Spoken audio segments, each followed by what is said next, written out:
Hi friends, welcome back to my channel. ನನ್ನ topic ಬಂದು ಇವತ್ತು ದೇಹದಲ್ಲಿನ ತೂಕನ ಕಡಿಮೆ ಮಾಡ್ಕೊಳ್ಳೋದು ಹೇಗೆ, ಅದರಲ್ಲೂ ಹೊಟ್ಟೆ ಭಾಗನ ಕಡಿಮೆ ಮಾಡ್ಕೊಳ್ಳೋದು ಹೇಗೆ ಅನ್ನೋದ್ರ ಬಗ್ಗೆ ನಾನು ಇವತ್ತು ಮಾತಾಡ್ತಾ ಇದ್ದೀನಿ. ಅದನ್ನು ನಾವು ನಮ್ಮಲ್ಲಿ ಸಿಗುವಂತಹ ಮನೆ ಮದ್ದನ್ನೇ ಉಪಯೋಗಿಸ್ಕೊಂಡು ಮನೆಯಲ್ಲಿ ಸಿಗುವಂತಹ ಒಂದು ಇಂಗ್ರೀಡಿಯೆಂಟ್ನೇ ತೊಗೊಂಡು ನಾವು ಹೇಗೆ ಬಾಡಿನ ವೆಯ್ಟ್ನ ಲಾಸ್ ಮಾಡ್ಕೊಬೇಕು ಅನ್ನೋದ್ರ ಬಗ್ಗೆ ನಾನು ಇವತ್ತು ನಿಮಗೆ ತಿಳಿಸ್ಕೊಡ್ತಾ ಇದ್ದೀನಿ. ಸೊ ವಿಡಿಯೋನ ಪೂರ್ತಿಯಾಗಿ ನೋಡಿ, ಎಲ್ಲೂ ಸ್ಕಿಪ್ ಮಾಡಬೇಡಿ, ತುಂಬ ಹೆಲ್ಪ್ ಆಗುತ್ತೆ ಎಲ್ಲರಿಗೂ. ಮತ್ತು ನನ್ನ ಈ ವಿಡಿಯೋ ನಿಮಗೆ ಇಷ್ಟ ಆದರೆ ಲೈಕ್ ಮಾಡಿ, ಮತ್ತು ಇದೇ ರೀತಿ ನನ್ನ ವೀಡಿಯೋಸ್ನ ನೋಡಬೇಕು ಅನ್ನಂಗಿದ್ರೆ ನನ್ನ ಚಾನಲ್ನ ಸಬ್ಸ್ಕ್ರೈಬ್ ಮಾಡಿ, ಮಿಸ್ ಮಾಡಬೇಡಿ. ಸೊ ದಪ್ಪ ಇರಬೇಕು ಅನ್ನೋಕ್ಕೆ ಯಾರಿಗೆ ತಾನೇ ಇಷ್ಟ ಇರುತ್ತೆ? ಎಲ್ಲರೂ ನಾವು ಸ್ಲಿಮ್ ಆಗಿರಬೇಕು, ಸಣ್ಣ ಇರಬೇಕು, ಮತ್ತು ನಾವು ಹಾಕೊಳ್ಳೋ ಬಟ್ಟೆ ನಾವು ಸ್ಲಿಮ್ ಆಗಿರೋ ಎಷ್ಟು ಚೆನ್ನಾಗಿ ಕಾಣಿಸ್ತಾ ಇರುತ್ತೆ ಅಲ್ವಾ? ದಪ್ಪ ಇದ್ದರೆ ಯಾವುದೂ ಕಂಫರ್ಟಬಲ್ ಆಗಿರಲ್ಲ, ದೊಡ್ಲೆ ಹೊಟ್ಟೆ ಕಾಣಿಸುತ್ತೆ ಅಂತಲೇ ದೊಡ್ಲೆ ತೊಗೊಂಡು ಹಾಕ್ಕೊಳ್ತೀವಿ. ಅಂಬ್ರೆಲ್ಲ ಗೌನ್ಸ್ ಯೂಸ್ ಮಾಡ್ತೀವಿ, ದಪ್ಪ ಇದ್ದರೆ ದೊಡ್ಲೆ ತೊಗೊಂಡು ಹೊಟ್ಟೆ ಜಾಸ್ತಿ ಕಾಣೋದಿಲ್ಲ ಅಂತ. ಬಟ್ ಫಿಟ್ಟಾಗಿರೋ ಡ್ರೆಸ್ನ ಹಾಕೋದಕ್ಕೆ ಆಗೋದಿಲ್ಲ. ಅದಕ್ಕೋಸ್ಕರ ಎಲ್ಲರೂ ಸಣ್ಣ ಇರೋದಕ್ಕೆ ಬಯಸ್ತೀವಲ್ವ. ಮತ್ತು ದಪ್ಪ ಇರೋರು ಸಣ್ಣ ಆಗಬೇಕು ಅಂತ ಏನೆಲ್ಲ ಸರ್ಕಸ್ ಮಾಡ್ತೀವಿ.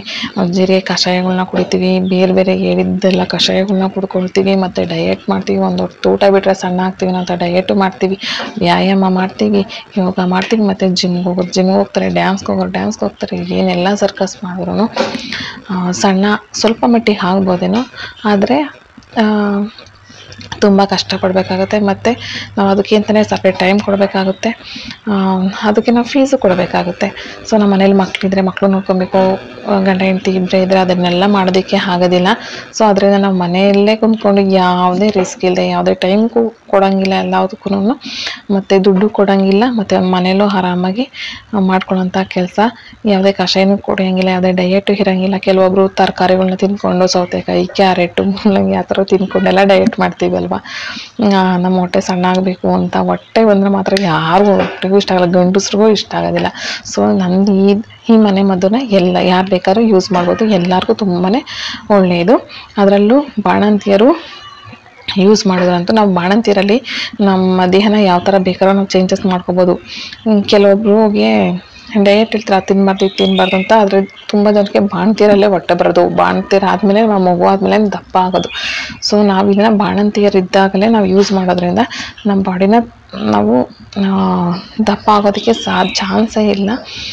ಎಕ್ಸ್ಪೆಷಲಿ ನಾನು ಬಾಣಂತಿಯರಿಗೆ ಎಕ್ಸ್ಟ್ರಾ ಹೇಳ್ತಾ ಇದ್ದೀನಿ. ಬಾಣಂತಿಯರಲ್ಲಿ ಬಿಸಿನೀರನ್ನ ಕುಡಿತೀವಲ್ವ, ಅದರಿಂದ ನಾವು ತುಪ್ಪನ ಚೆನ್ನಾಗಿ ತಿನ್ನೋದ್ರಿಂದ ದಪ್ಪ ಆಗೋದಿಲ್ಲ, ನಾವು ದಪ್ಪ ಆಗೋದನ್ನ ಅದು ತಡೆಗಟ್ಟುತ್ತೆ. ನೀವು ಬಾಣಂತಿಯರಿದ್ರೆ ತುಪ್ಪನ ಯಥೇಚ್ಛವಾಗಿ ತಿನ್ನಿ. ಮತ್ತು ಕುಸೂಲಕ್ಕೇನೋ ಅಷ್ಟೇ ನೀವು ಚೆನ್ನಾಗಿ ಊಟ ಮಾಡಬೇಕಾಗುತ್ತೆ. ಒಳ್ಳೊಳ್ಳೆ ತರಕಾರಿ, ಯಾರು ಡಯೆಟ್ ಅಂತ ಏನು ಮಾಡಬೇಡಿ. ಬಾಣಂತಿಯರಿಗೆ ಬೇಕಾದ ಕೋಲ್ಡ್ ಐಟಮ್ಸ್ನ ಬಿಟ್ಟು ಮಿಕ್ಕಿದೆಲ್ಲ ಐಟಮ್ಸ್ ನೀವು ತಿನ್ಬೋದು. ತರಕಾರಿಯಿಂದ ಇದ್ದು ಸೊಪ್ಪಿಂದ ಇದ್ದು ಎಲ್ಲನೂ ತಿನ್ನಿ. ನಮ್ಗೆ ಯಾಕಂದರೆ ಬಾಣಂತಿಯರಲ್ಲಿ ರಕ್ತ ತುಂಬ ಹೋಗಿರುತ್ತೆ, ಅದು ನಮಗೆ ಮತ್ತೆ ನಾವು ಕೂಡಿಸ್ಕೋಬೇಕು ಅಂದರೆ ತುಂಬ ತರಕಾರಿ, ಹಣ್ಣು ಎಲ್ಲ ತಿನ್ನಲೇಬೇಕಾಗುತ್ತೆ. ಆದರೆ ಕೋಲ್ಡ್ ಐಟಮು, ಕಫ ಕಟ್ಟೋ ಅಂಥ ಐಟಮು, ಆ್ಯಪಲ್ಲು ಆ ಥರದ್ದೆಲ್ಲ ತಿನ್ನೋಕೆ ಹೋಗ್ಬಿಟ್ರಿ. ಆ್ಯಪಲ್ನ ನೀವು ಬೇಯಿಸ್ಕೊಂಡು ತಿನ್ಬೋದು. ಕ್ಯಾರೆಟು, ಬೀಟ್ರೋಟ್ ಆ ಥರದ್ದೆಲ್ಲ ಯಥೇಚ್ಛವಾಗಿ ತಿನ್ನಿ. ಮತ್ತು ನೀವು ದಪ್ಪ ಆಗ್ಬಿಡ್ತೀನಿ ಅಂತ ಯಾವುದೇ ಬಾಯಿ ಕಟ್ಟಬೇಡಿ. ನಾನು ಈ ವಿಡಿಯೋ ನೋಡಿದ್ರೆ ನೀವು ದಪ್ಪನೇ ಆಗಲ್ಲ, ನೀವು ಏನು ಬೇಕಾದ್ರೂ ತಿನ್ಬೋದು. ಆದರೆ ಕೋಲ್ಡ್ ಐಟಮ್ಸ್ ಮಾತ್ರ ತಿನ್ನಬೇಡ್ರಿ. ಯಾಕಂದರೆ ಬಾಣಂತಿಯರಲ್ಲಿ ನಾವು ಇನ್ನು ಶೀತ ಹೇರಿಸ್ಕೊಂಡ್ರೆ ಅದು ನಮಗೆ ಫ್ಯೂಚರೇ ತುಂಬಾ ಎಫೆಕ್ಟ್ ಆಗುತ್ತೆ. ಸೊ ಕೋಲ್ಡ್ ಐಟಮ್ಸ್ನ ತಿನ್ನೋಕೆ ಹೋಗಬೇಡಿ. ಆವಾಗಲಿಂದ ಮನೆ ಮದ್ದು ಅಂತ ಹೇಳ್ತಾ ಇದ್ದೀನಿ. ಯಾವ ಮನೆ ಮದ್ದಿನ ನಾವು ತೂಕನ ಕಡಿಮೆ ಮಾಡ್ಕೋಬೇಕು, ಮತ್ತು ಯಾವ ರೀತಿ ಅದನ್ನ ತಗೋಬೇಕು ಅಂತ ಹೇಳೋದಾದರೆ, ನಾನು ಇವತ್ತು ಮಾತಾಡ್ತಾ ಇರೋದು ತುಪ್ಪನೇ ನಮ್ಗೆ ಇವತ್ತಿನ ಇಂಗ್ರೀಡಿಯೆಂಟ್. ಅದು ತೂಕ ಕಡಿಮೆ ಮಾಡ್ಕೊಳ್ಳೋಕ್ಕೆ ತುಂಬಾ ಸಹಾಯ ಮಾಡುತ್ತೆ. ಅದರಲ್ಲಿ vitamins A, D, E, K, ಮತ್ತು ಕ್ಯಾಲ್ಶಿಯಮು, ಪೊಟ್ಯಾಷಿಯಮು, ಖನಿಜಗಳು ಎಲ್ಲ ತುಂಬಾ, ಕಬ್ಬಿಣಾಂಶಗಳೆಲ್ಲ ತುಂಬಾ ಯಥೇಚ್ಛವಾಗಿರುತ್ತೆ. ಅದರಿಂದ ತುಂಬ ಹೆಲ್ತಿಗಂತೂ ತುಂಬ ಒಳ್ಳೆಯದು. ಕೆಲವರು ಹೇಳ್ತಾರೆ ತುಪ್ಪ ತಿಂದ್ಬಿಟ್ರೆ ದಪ್ಪ ಆಗೋತೀವಿ, ಕೊಬ್ಬು ಜಾಸ್ತಿ ಆಗಿಬಿಡುತ್ತೆ. ಆ ಥರ ಎಲ್ಲ ಏನೂ ಆಗೋಲ್ಲ. ತುಪ್ಪ ತಿಂದರೆ ಒಳ್ಳೆಯ ಕೊಬ್ಬಿನಾಂಶಗಳು ನಮ್ಮ ದೇಹಕ್ಕೆ ಸೇರಿಕೊಳ್ಳುತ್ತವೆ. ಅದರಿಂದ ಕೆಟ್ಟ ಕೊಬ್ಬಿನಾಂಶಗಳು ಏನಿರುತ್ತೆ, ತುಂಬ ಬ್ಯಾಡು ಫ್ಯಾಟ್ ಏನಿರುತ್ತೆ ಅದನ್ನು ನಮ್ಮ ದೇಹದಲ್ಲಿ ಇರೋದಕ್ಕೆ ಅದು ಬಿಡೋದಿಲ್ಲ. ಅದರಿಂದ ತುಪ್ಪನ ಯಥೇಚ್ಛವಾಗಿ ತಿನ್ಬಾರ್ದು, ಅದು ಮಿತಿ ಮೀರಬಾರ್ದು. ಒಂದು ಮಿತಿಯಲ್ಲಿ ತಿಂದರೆ ಅದು ಆರೋಗ್ಯಕ್ಕೆ ತುಂಬ ಒಳ್ಳೆಯದು. ಮತ್ತು ಜಾಯಿಂಟ್ ಪೇಯ್ನು ಅಷ್ಟೇ, ತುಪ್ಪ ತಿನ್ನೋದ್ರಿಂದ ಜಾಯಿಂಟ್ ಪೇಯ್ನ್ಗೂ ಕಮ್ಮಿ ಆಗುತ್ತೆ. ಕೀಲುಗಳಿಗೆಲ್ಲ ಆಯಿಲ್ ಹೋಗೋದ್ರಿಂದ ಜಾಯಿಂಟ್ ಪೇಯ್ನೂ ನಿವಾರಣೆ ಆಗುತ್ತೆ. ಮತ್ತು ನಮಗೆ ಮೋಷನ್ ಪ್ರಾಬ್ಲಮ್ಮು, ಬಾಣಂತಿಯರಿಗೆ ಮೋಷನ್ ಪ್ರಾಬ್ಲಮ್ ತುಂಬಾ ಬರುತ್ತೆ.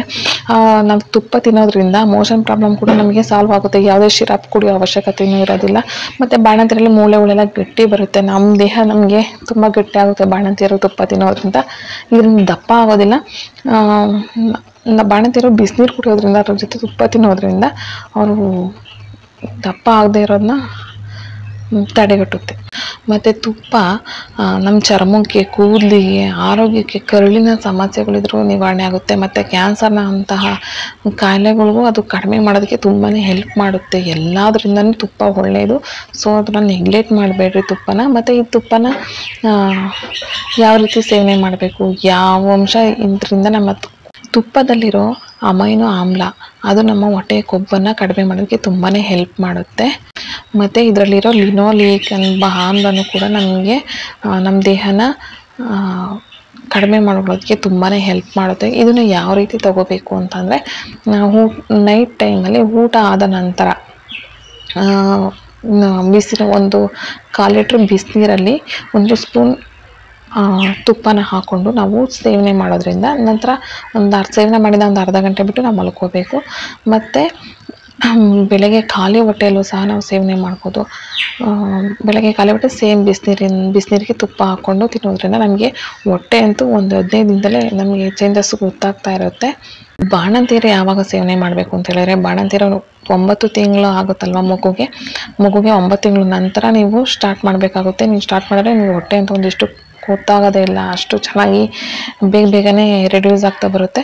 ಬಟ್ ಬಾಣಂತಿಯರು ಅಲ್ಲದೆ ಬೇರೆಯವರು, ಇವಾಗ ನಮ್ಗೆ ಅಲ್ಲೇ ಮಗುಗೆ 2-3 ವರ್ಷ ಆಗ್ಬಿಟ್ಟಿದೆ ಅಂತನೋರು ಕೂಡ ಆದರೆ ಅವರು ಒಂದು 3 ಮಂತ್ಸ್ ಟೈಮ್ ತಗೊಳುತ್ತೆ ಅವ್ರಿಗೆ ಆ ಥರ ಆಗಬೇಕು ಅಂದರೆ. ಮೊದಲಿನ ಥರ ಹೊಟ್ಟೆ ಬರ್ಕೊಂಡು ಸ್ವಲ್ಪ ಡಿಲೇ ಆಗುತ್ತೆ. ಅವ್ರಿಗೆ ನಾನು 2 ಟೈಮ್ನ ತೊಗೊಳೋದಕ್ಕೆ ಹೇಳ್ತೀನಿ, ಬೆಳಗ್ಗೆ ಮತ್ತು ನೈಟ್ ಟೈಮು. ಬಾಣಂತಿರು 1 ಟೈಮ್ ತೊಗೊಂಡ್ರೆ ರೆಡ್ಯೂಸ್ ಆಗುತ್ತೆ. 2 ಟೈಮ್ ತೊಗೊಂಡ್ರೆ ಏನು ತೊಂದರೆ ಇಲ್ಲ, ನೀವು ಎಷ್ಟು ಬೇಕಾದ್ರೂ ತೊಗೋಬೋದು. ಮತ್ತು ಇದನ್ನು ನಿಯಮಿತವಾಗಿ ಬೇಕಾದ್ರೆ ಬಳಸ್ಬೋದು. ಇಷ್ಟೇ ತಿಂಗಳು ಬಳಸಬೇಕು ಅಂತೇನಿಲ್ಲ, ಯಾಕಂದರೆ ಮುಂದೆ ಅದು ನಮ್ಮ ಮೂಳೆಗಳಿಗೆ, ನಮ್ಮ ಆರೋಗ್ಯಕ್ಕೆ ತುಂಬ ಒಳ್ಳೆಯದು ಅಂತಾರೆ. ನಾವು ಯಾಕೆ ತೊಗೋಬಾರ್ದು, ಅದನ್ನು ತೊಗೊಳ್ದೇ ಇರೋಂಥದ್ದಲ್ಲ. ಎಂತೆಂಥ ಶಿರಾಪು, ಮೆಡಿಷನ್ನು, ಮಾತ್ರೆಗಳನ್ನೆಲ್ಲ ತಗೊಳ್ತಾ ಇರ್ತೀವಿ. ಸೊ ಇದು ನಮ್ಗೆ ಆರೋಗ್ಯಕ್ಕೆ ಒಳ್ಳೆಯದು. ಇದನ್ನೇ ಸ್ಟಾಪ್ ಮಾಡೋ ಅಗತ್ಯ ಇಲ್ಲ, ಡೈಲಿ ತೊಗೊಂಡ್ರೂ ಒಳ್ಳೆಯದೇ ಅಲ್ವಾ. ಮತ್ತು ಊಟದಲ್ಲೂ ಅಷ್ಟೇ ತುಪ್ಪನ ಚೆನ್ನಾಗಿ ಬಳಸಿ, ಅಥವಾ ಯಥೇಚ್ಛವಾಗಿ ಅಲ್ಲ, ಲಿಮಿಟಾಗಿ ತಿಂದರೆ ಆರೋಗ್ಯಕ್ಕೆ ತುಂಬ ಒಳ್ಳೆಯದು. ಸೊ ನಿಮಗೆ ಈ ಟಾಪಿಕ್ಕು, ಈ ಮೆಸೇಜು ಇಷ್ಟ ಆಯಿತು ಅಂತ ಅಂದ್ಕೊತೀನಿ. ಇಷ್ಟ ಆದರೆ ಒಂದು ಲೈಕ್ ಮಾಡೋದನ್ನ ಮರಿಬೇಡಿ. ಮತ್ತು ಇದೇ ರೀತಿ ನನ್ನ ವೀಡಿಯೋಸ್ ನೋಡಬೇಕು ಅಂತಾರೆ ನನ್ನ ಚಾನಲ್ನ ಸಬ್ಸ್ಕ್ರೈಬ್ ಮಾಡಿ, ಬೆಲ್ ಬಟನ್ನ ಕ್ಲಿಕ್ ಮಾಡಿ, ನೋಟಿಫಿಕೇಷನ್ ಬರುತ್ತೆ. Thank you.